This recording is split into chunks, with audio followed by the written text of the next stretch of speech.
Không mấy em nổ cho anh cái địa chỉ đi rồi anh ôm đồ anh lên em ở luôn, chứ ở đây không ai ghét, người ta ghét anh quá trời. Chụp có một tí là người ta. Hello mọi người nha, chào mọi người đã trở lại với kênh YouTube của mình. Thì hổm gà mọi người hỏi mình là tại sao không thấy vợ mình quay clip. Đấy, thì hổm gà hai chồng mình dặn nhau mọi người. Dặn hổm gà cũng mấy ngày rồi, không có nói chuyện, không nhìn mặt. Ngủ mà còn phải có khoảng cách với nhau nữa đó mọi người. Đấy, thì hôm nay sẵn tiện mình làm lành với bả. Đấy, mình đàn ông mình phải làm lành trước thôi mọi người. Đấy, mình làm lành bả nhưng mà chọc bả luôn nha mọi người. Mình sẽ chọc bả để cho bả làm lành trước với mình. Đấy, vậy mới hay. Ok, thì chọc như thế nào thì mọi người hãy đón xem hết cái video này của mình nha. Ok, vô.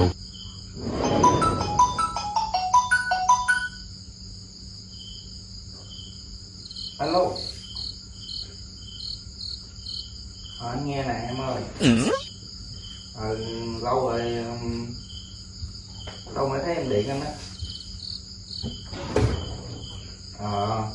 Rồi giờ anh khỏe lắm, mà dạo này ở trong nhà dạo này có người có cần anh nữa em ơi. Làm như người ta ghét anh vậy á. Đúng rồi, không thèm nhìn mặt, không thèm như vợ chồng mà kiểu như giờ muốn như là cách ly nhau thôi gì đó không? Vậy đó em. Giờ người ta ghét anh lắm, người ta không có cần anh nữa. Ví dụ như mà anh có đi đâu thì người ta cũng để anh đi luôn à. Không lẽ giờ anh đi lên trên em anh ở chứ. Chứ ở đây người ta ghét anh quá trời, đâu ai mà thèm mà để ý tới anh nữa đâu. Không ai mà ưa anh nữa em ơi. Đúng rồi. Không lẽ giờ nó không đòi lên em ở luôn chứ. Kiểu này ở chung nhau mà như vậy chắc giống như là ly dị ly thân vậy em ơi.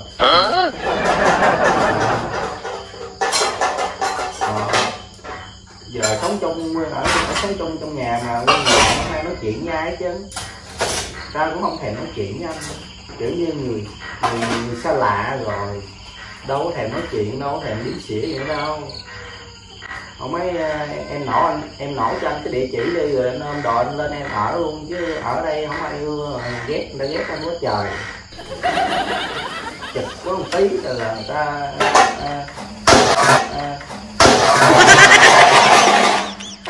Gì đó? Nói em nghe không? Thao chén nồi gì mà trội với đầu trội xuống vậy á, sao sống chung nổi. Rồi có sống được không? Không sống được quá. Sống được không? Hả? Được không? Gì vô duyên vậy? Anh tưởng người ta đang nói chuyện thoại ai nói chuyện rồi nói đi. Sống được không? Hả? Chắc sống chung được không? Quánh vậy sao sống? Nói luôn đi. Nói luôn đi.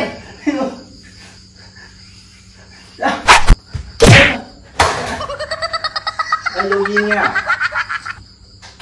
Anh nói chuyện thoại chứ. Anh nói em cái gì mà em nhột, mà em nhột cái gì? Ủa mà chứ nói ai? Anh nói không lâu như đó ai nhột từ đó người ta tự ra mặt. Trong nhà này nói ai? Anh nói vậy đó. Người ta nhột mới tự cái mặt à. Trời ơi, giờ người ta đâu có thèm mình nữa đâu. Đánh đập rồi ngủ thì đạp xô qua một bên. Nói chuyện. Ủa bộ có đạp sao? Thì có đạp không? Không có đạp nhưng mà kiểu như tránh xa cũng như đạp rồi. Ta đâu có cần mình nữa đâu, giờ có đi theo vợ bé cũng được. Thì ra mày chọn cách chết. Chắc ôm đồ đi quá. Ôm đi. Đây không ai cần. Ôm đi thấp ôm đó. Chứ em không cần anh em không cần tối ngày không thèm nhìn mặt, không thèm nói chuyện rồi ở trong nhà làm gì? Rồi tại ai? Ủa tại ai, anh làm gì đâu? Làm gì đi? Nói tiếng nó không làm gì vậy? Có mà có làm gì quá đáng đâu. Làm gì quá đáng không? Mà em đánh này cảm thấy quá đáng không? Không. Tại vì không gì? giữ. Chưa hả giận nữa. Tại vì không giữ quá, bây Giờ sao? Không. Giờ sao? Cho nổi một cái mắt đến nữa chứ. Biết cái đầu, đổ cái đầu gì đúng không? Ê, đừng không dữ quá nha. Rồi sao? Ý kiến gì? Mỗi lần chán ghê hả là điện người ta vậy đó hả? Điện người ta nói này nói kia vậy đó hả? Nói gì hết bực bội gì? Nói gì hết tức cái gì? Thì người ta kìa không ai tâm sự với mình thì mình phải điện người khác tâm sự thôi. Tâm sự mộng thôi chứ có gì đâu. Tâm sự mộng cái gì? Mắc mớ gì than thở người ta? Than thở người ta để làm gì? Thì có sao nói vậy thôi mà. Em tối ngày em có nói chuyện với anh không? Tại ai? Ủa tại cái gì? Rồi tại ai? Mà tại cái gì? Tại gì không? Còn hỏi lại nữa hay gì? Thì không thèm nói chuyện nữa thì người ta điện người khác nói chuyện. Không thèm ngủ với người ta thì người ta đi ngủ chung với người khác. Ủa ngủ chung hả? Ngủ chung mà cách nhau gì nè, giống có ranh giới gì đó. Ủa vợ chồng chi vậy? Vợ chồng kiểu gì vậy? Ủa rồi chồng kiểu gì chó vậy? Ủa chó là Ủa chồng thì kiểu đi cô gái. cô gái nào? Người ta chỉ đi chọc chơi thôi chứ cua đâu. Đéo tin. Ủa có vợ sao còn chọc gái nữa? Ủa có vợ là không được chọc gái hả? Không. Người ta chọc chứ người ta có làm cái gì đâu không? Ồ chọc rồi cưới người ta làm vợ nữa mà nó không làm gì đâu. Có ai đâu cưới rồi. Không biết. Hơi quá đáng nha. Ê. Đừng bụng tay ra bụng người. Mấy đứa nó nói rõ ràng nha. Ủa em, chồng em mà em không tin anh mà đi tin người ta hả? Em phải tin anh chứ. Nó đi theo anh nó thì nó nói. Nó biết thì nó nói. Đâu phải một đứa nói đâu. Nó nói chứ là em tin à? Em không tin anh. Anh là chồng em mà em phải tin anh chứ. Ủa mắc gì em vừa lại tới cái Nhưng anh mà em phải chạy? tin anh chứ. Mắc cái gì em vừa lại tới cái anh chạy? Hả? Em vừa lại tới cái anh chạy. Mắc gì chạy? Thì anh đi ra chỗ khác thôi chứ thật vậy. Anh còn nói chạy thôi nữa. Đi ra chỗ khác hả? Con nhỏ đó nó còn nói hả với em hả là anh hả? Nó nói sao? Nó thấy anh chọc nó nãy giờ rồi cưới nó làm vợ nữa. Nó nói quá em hơi ảo tưởng rồi đó. Hai ba đứa nói mà ảo tưởng hả? Nhưng mà nó không cho đâu. Nó chọc chơi thôi. Có cái vợ còn đi chọc ấy ôi nè. Ê, đánh hơi bị nhiều luôn á. Rồi sao? Thái độ không? Rồi sao? Ký Đánh lại đi nè, ký đi. Cái đầu này ký đi, đánh lại đi. Tại ai? Hả? Ủa rồi mắc mới gì không nói chuyện? Tức được không? Ủa tức sao? Tức phải nói chuyện chứ, mới cho hết tức chứ. Nè bây giờ nói chuyện nè, bây giờ nói chuyện. Ê, kêu nói Bây giờ chuyện nói nó nè. kêu đánh nha. Bội. Người ta chỉ vô game, người ta giải trí, người ta chơi game giải trí Ủa cô thôi. gái để giải trí. Cái đó là chọc để giải trí thôi. Là chọc để cho mấy đứa nhỏ nó vui thôi. Ừ, mấy đứa nhỏ vui, ai vui không biết. Ai vui thì chưa biết. Rồi tự nhiên rồi nhảy qua rồi nghe nó nói. Nhiều người nói, Dạ, không phải dạ. một đứa nói. Vợ chồng mà không nghe chồng nói mà đi nghe người ta nói. Ừ. Vợ chồng kiểu gì vậy? Vợ chồng kiểu gì mà tối ngày không nói với nhau một câu, không nói nhau một tiếng, không nói không thèm nhìn mặt. Ở thứ hai thì sao đi mẹ đi rồi. Ở nhà chi nữa, không con chi nữa không thèm nói chuyện. Có cần lấy đồ giùm không? Thôi khỏi đi để với anh rồi. Nói không, vợ mày muốn đuổi đi luôn. Đi. Bây giờ đi. Đi, tiễn nhau đi luôn. Đi giờ này luôn. Thôi. Nhà của anh mà bắt gì anh đi. Ủa, mới nói mà. Mới Đi. nói là đi lên trển, trên đâu đó mà. Đi thì cũng đợi hết dịch mới đi chứ, đi giờ này. Thấy chưa?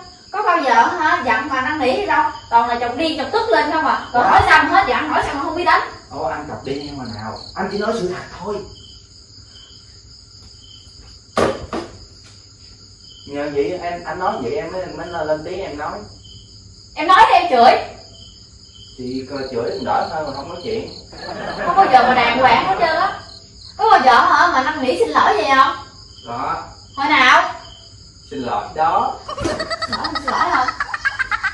Xin lỗi không? Xin lỗi đàng hoàng. Xin lỗi kiểu tào lao. Thì có xin lỗi được rồi. Làm người ta tức thêm nữa chứ gì? Em mới nói là có xin lỗi thì giờ để xin lỗi thôi chứ em đâu nói là xin lỗi đàng hoàng. Đi đâu vậy? Không có chuyện nữa. Đó, vậy đó. Chịu nói chuyện rồi sao? Ủa chịu chửi chứ, mở miệng ra chửi chứ đâu có nói chuyện đâu. Sao không câm luôn đi? Nói trời á. Xin lỗi nha. Xin lỗi nha phu nhân. Xin lỗi ha. Xin lỗi. Xin lỗi mà. Thôi kêu người ta xin lỗi thì giờ người ta xin lỗi rồi đó. Đòi gì nữa.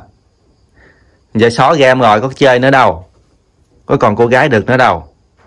Không cua được cái này thì cua game khác. Nghỉ rồi. Em tối ngày em chơi game đó em cũng cua trai vậy. Không có cua. Không cua chắc không? Em đi cô gái. Em cũng nói chuyện với trai này kia vậy. Mấy nhỏ. Mấy nhỏ vậy, nó cũng là con trai. Vậy em sẽ nhắn tin với nó, em nói là hả anh không cho chơi game, không cho nói chuyện nó nữa, em đi công mình nên. Cũng được. Hay là tốt nhất là xóa luôn đi. Rồi. Nó thấy không? Chơi được mà người ta chơi thì không được. Anh là anh cô gái theo kiểu khác. Còn em đi chơi với mấy nhỏ. Đó, em cũng đi chơi với trai à, còn anh là chỉ lại. Trời, nhưng mà nó mới có 14, 15 tuổi à. Tính lấy mấy bài hay gì? Trời, con nít bây giờ nó tài ba lắm. Cỡ nào lái cũng được trơn á. Thôi giờ xin lỗi đi, cho chơi game lại đi. Đéo. Vì giờ xin lỗi rồi tối có cho ôm không? Không. Sao vậy? Bực.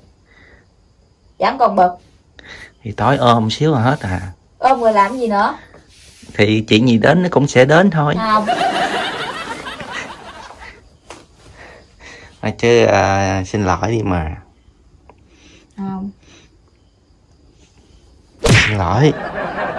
Ngứa rồi phải xin lỗi chứ gì? Ngứa vậy? Tự biết. Có ngứa đâu. Tự biết. Chỉ thèm xíu à. Chứ nói 3-4 ngày không nói chuyện cũng khó chịu chứ bộ. Em không khó chịu à? Em không thương anh sao? Tại ai? Thì tại anh xin lỗi nè. Xin lỗi. Xin lỗi nha. Ngoan ngoan. Ok mọi người. Thì nó xin lỗi rồi mà còn bị đặt chảnh chè nữa. Rồi sao? Rồi muốn sao? Thì xin lỗi rồi mà còn bị đặt chảnh nữa. Chị nghỉ luôn đi. Thấy không? Thấy chảnh chưa? Người ta xin lỗi, người ta xuống nước, người ta xin lỗi rồi mình đặt chảnh chảnh. Tối ngủ ngoài luôn đi, khỏi vô đây ngủ nữa. Ok thì video mình tới đây cũng kết thúc nha mọi người. Mọi người nhớ like, share, đăng ký kênh ủng hộ mình nha. Bye bye mọi người, hẹn mọi người ở clip lại sau nha. Bye bye.